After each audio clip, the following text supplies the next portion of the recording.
ছবছৰৰ পিছত খোল খাব জাগিৰোডৰ চিনেমা হল।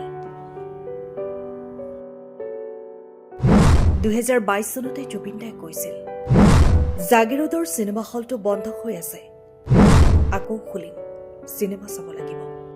মঞ্জিলে কৈছে জাগিৰোডৰ চিনেমা হলটো বন্ধ হ'ল, আকৌ খুলিম, চিনেমা চাব লাগিব। জুবিন দাৰ সপোনে সাকাৰ ৰূপ পালে। চিকচিকীয়া হৈ পৰিল বন্ধ হৈ থকা জাগিৰোড চিনেমা হল।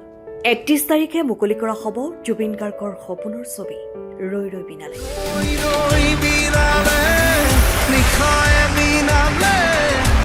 যাক লৈ দিন ৰাতি একাকাৰ কৰি সৰ্বস্ত্ৰ দিছিল প্ৰাণৰ শিল্পীগৰাকীয়ে। হঠাৎ প্ৰাণৰ শিল্পীগৰাকীৰ বিয়োগত আজিও শোকত ম্ৰিয়মান হৈ আছে সমগ্ৰ অসমবাসী। তাৰ মাজতে তেওঁৰ ছবি চাবলৈ উদগ্ৰৱ হৈ আছে অসমৰ জনগণ। শেষবাৰৰ বাবে জীৱন্ত ৰূপত মৰমৰ শিল্পীগৰাকী এবাৰ চাব। ইতিমধ্যে ৰৈ ৰৈ বিনালেৰ অভূতপূৰ্ব সঁহাৰিয়ে অভিলেখ গঢ়িছে। প্ৰতিটো চিনেমা হলতে 5ৰ পৰা 10টালৈ দৰ্শনী দেখুওৱা হ'ব।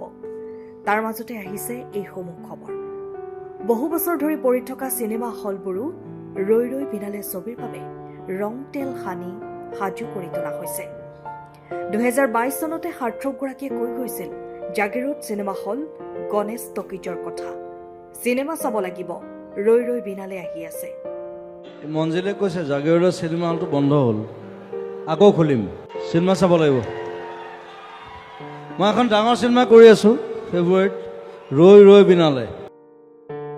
ঈশ্বৰ পুত্ৰৰ সপোন পূৰ হ'ব।